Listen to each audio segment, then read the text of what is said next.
At 67, I almost lost my independence. Not to illness, not to age, to paperwork. I almost had to call one of my children and ask if I could move in. And that thought scared me more than the hospital bed ever did. I missed Medicare by 60 days. 60. That decision cost me $94,312. That's not a dramatic number. That's the bill sitting on the tray next to my bed. And the worst part? I knew better. The morning it happened was ordinary. Milk, bread, coffee.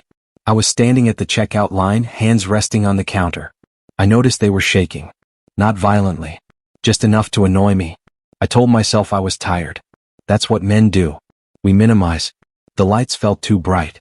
The air felt thin. Sir? I remember thinking, don't make a scene. That's pride talking, even when your body is about to quit on you. The world narrowed. Then it went dark. I woke up staring at a ceiling that wasn't mine. Wires on my chest. Monitor beeping. Hospital bracelet tied around my wrist. You're stable? The nurse said. Stable. The doctor followed. Calm voice. You experienced a pre-heart event. You were lucky. Lucky. Then he asked casually, you have active Medicare coverage, correct? That's when the real fall happened. I thought so. He checked the system again. It appears your enrollment window passed. Passed. Such a quiet word. Later that afternoon, billing placed a folder on the tray beside me. $94,312. I stared at it. I tried to calculate how many years of saving that was. After the divorce, after selling the farm, after legal fees. I didn't have that kind of money. My throat went dry. And for the first time that day, I felt something worse than physical weakness. Shame. Not because I didn't understand. Not because it was confusing. Because I opened the envelope. And I chose to put it away. 2 years earlier, during my divorce at 65, that letter arrived. Medicare. Initial enrollment period. I remember sitting alone at the kitchen table. The house was quiet in a way that hurt. I opened the envelope. I read every word. It was clear. I knew the deadline. My youngest daughter called that week. Dad, you're signing up, right? I've got it handled, I said. I got it handled. That sentence built my life. It also almost destroyed my independence. Signing up felt like admitting something. That I was aging. That I needed systems. That I wasn't invincible anymore. And I was exhausted. Exhausted from lawyers. From dividing property. From losing 38 years of land with one signature. So I told myself I'll deal with it after the hearing. After the hearing became after the move. After the move became later. The envelope went into a drawer. Not forgotten. Ignored. That's on me. Back in that hospital room, I picked up my phone. 5 names and my favorites. 3 sons. 2 daughters. All grown. All building their own lives. Here was the choice. I could try to drain what savings I had left. Sell something else. Take out something against what little remained. Or I could call my children and say the words I never wanted to say. I need help. My hands started shaking again. Not from my heart. From fear. Because men like me don't fear dying first. We fear becoming dependent. We fear becoming the problem. I tried to sit up. The room tilted. The monitor beeped louder. A nurse stepped in and adjusted my pillow. Take it easy, she said. And for the first time in decades, I felt small. Not physically, but inside. I looked at that bill again. $94,000. And I realized something that hit harder than the fall in the grocery store. This wasn't about money. This was about pride. I had ignored the envelope because I didn't want to admit I'd reached that stage of life. And now my children might have to carry the weight of that choice. I didn't know yet how I was going to tell them. I didn't know if they'd look at me the same way. All I knew was this. And I didn't know if I remembered how to be anything else. I almost lied to my son. That's the truth. When he answered the phone and said, "Hey Dad, everything okay?" The word yes was already forming in my mouth. I could have said it. I've said it before. But that night, lying in a hospital bed with wires on my chest and a $94,312 bill sitting beside me, I realized something. If I lied this time, I might lose more than money. I waited 12 hours before making that call. 12 hours staring at the ceiling. 12 hours deciding whether I wanted to protect my pride or protect my future. You don't understand the weight of a phone until you're the one who always fixes things. For 40 years, I was the man people called. Truck won't start? Call Dad. Tuition short? Call Dad. Roof leaking? Call Dad. Now I was the one who had miscalculated. I pressed his name. He answered on the second ring. Dad. I'm at the hospital, I said. Silence. Not panic. Not yelling. Just silence. What happened? They're calling it a pre-heart event. I'm stable. Another pause. Then the question. You have coverage, right? I could have danced around it. I didn't. I missed the enrollment window. The line went quiet again. How much? 94,000. There it was. Out loud. It sounded worse spoken. He exhaled slowly. Dad. Not angry. Not calm. Just heavy. Why didn't you tell us about the deadline? That question landed harder than anything the doctor said. Why didn't you tell us? Because I didn't want to admit I needed help. Because signing up made me feel old. Because I thought I could handle it. Because I was tired of signing papers that took pieces of my life away. I thought I had time, I said. That wasn't fully true. I didn't think I had time. I just didn't want to face it. He didn't lecture me. But his next words cut clean. You always told us to handle things before they get expensive. I closed my eyes. I know. Another pause. We'll figure it out, he said. That word irritated me more than it comforted me. Because we meant I wasn't in control anymore. By morning all 5 of my kids knew. My youngest daughter drove down. She walked into that hospital room with determination written all over her face. She hugged me gently. Then she saw the bill. That's the full amount? Yes. She pulled a chair close. Okay. First, you enroll immediately.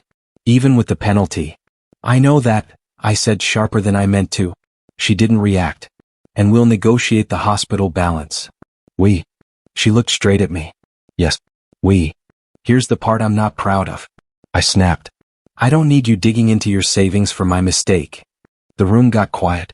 My middle son spoke up. Dad, this isn't about pride. It is for me. There it was. Silence again. Not comfortable. Not warm. Just real. My daughter leaned forward. You carried us for decades. Let us carry you for 5 minutes. That sentence did something I didn't expect. It didn't make me feel weak. It made me feel seen. But I wasn't ready to surrender yet. If I let you do this, I said, I'm not the man I used to be. My oldest son shook his head. No, Dad. You're exactly the man who raised us. We're just older now. That hit. Because he wasn't challenging my strength. He was redefining it. That afternoon, when they left the room to get coffee, I sat alone again. Here was the real choice. Not money. Identity. I could keep fighting to prove I was still self-sufficient. Drain what savings remained. Cut back harder. Handle it alone. Or I could accept that strength at 67 might look different than strength at 37. I looked at my hands. They weren't as steady as they used to be.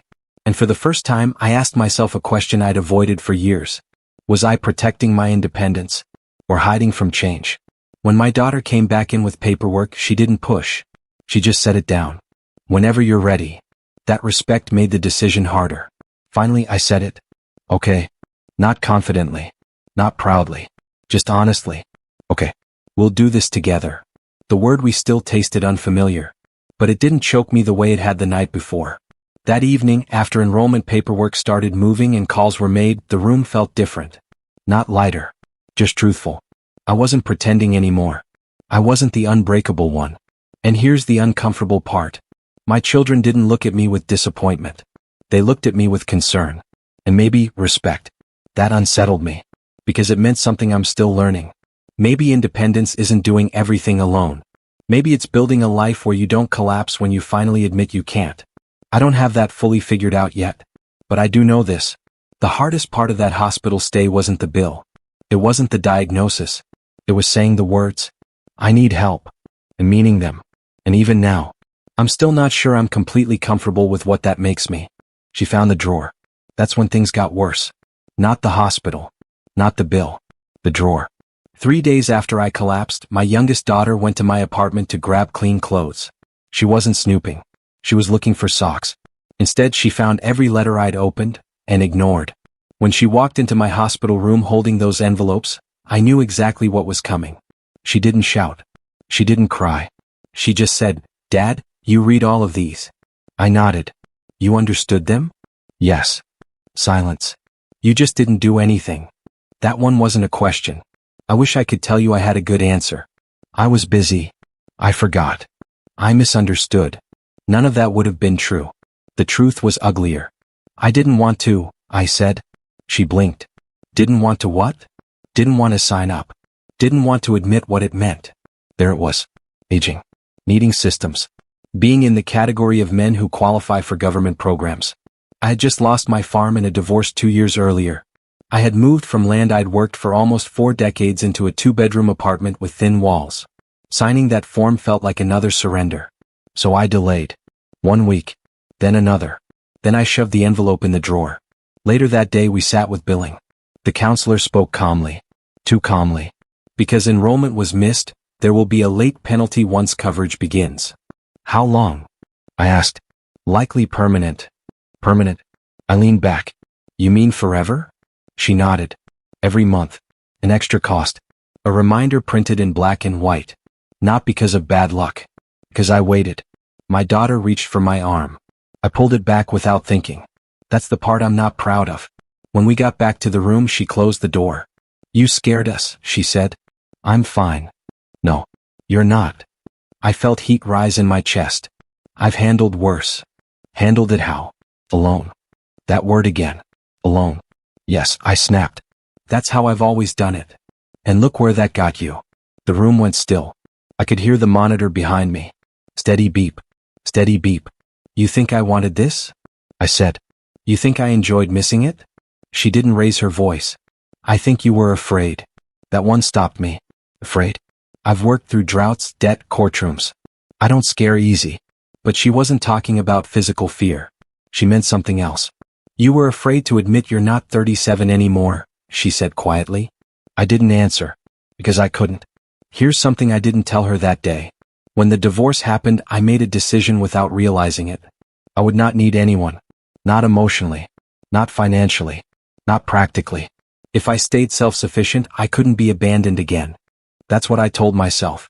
So when that Medicare letter showed up, it wasn't just paperwork. It was proof I was entering a stage of life where independence had limits. And I wasn't ready. So I chose not to look at it. And that choice followed me to a grocery store floor. The next morning, she brought the enrollment forms. She set them down in front of me. Let's fix this. I stared at the paper. My chest tightened. If I signed, I wasn't just enrolling. I was admitting I'd been wrong. I pushed the forms back. I'll do it later. Her jaw tightened. No. It wasn't loud. But it was firm. Dad, later is how we got here. That one landed. Art. For a moment I considered digging in. Holding my ground. Proving I was still the authority in the room. I almost did. My hand was already moving the papers away. Then I caught my reflection in the dark hospital window. Hospital bracelet. Wires. Pale face. This was the result of later. I exhaled. Okay, I said. It didn't feel noble. It felt like defeat. I signed.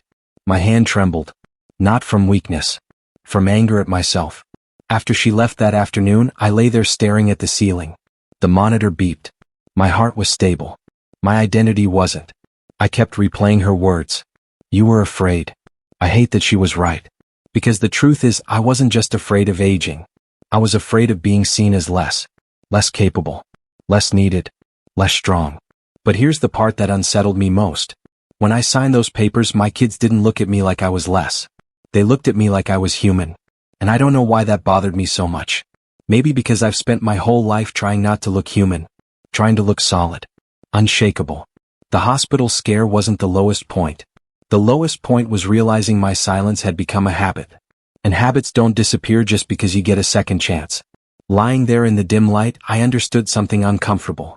If I didn't change more than just my paperwork, I'd end up in another drawer. Another later. And next time, I might not wake up to sign anything at all. That thought didn't inspire me. It scared me. And I wasn't sure yet if fear was enough to change a man my age.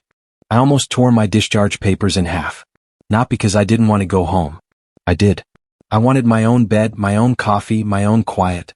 I wanted to prove the hospital was a brief detour, not a new address.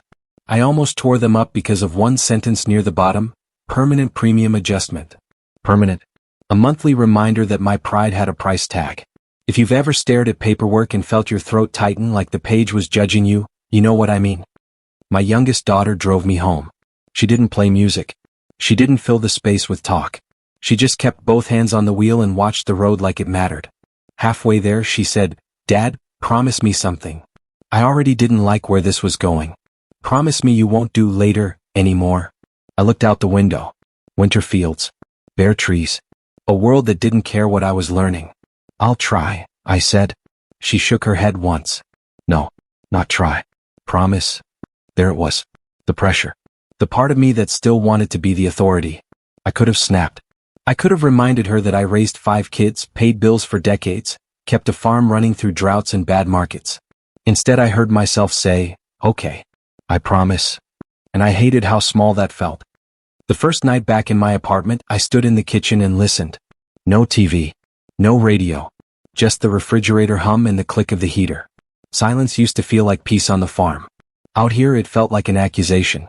I opened the drawer, the one that started all of this. It was empty. My daughter had cleared it. No envelopes. No reminders. No excuses. I leaned on the counter and for a moment I wanted to put something back in it. Not paper. Just the old habit. The ability to shove fear into a corner and call it handling it. That was the choice in front of me now. Hide again. Or live differently. 2 days later, I had a follow-up appointment. The clinic was 10 minutes away. I could have driven myself.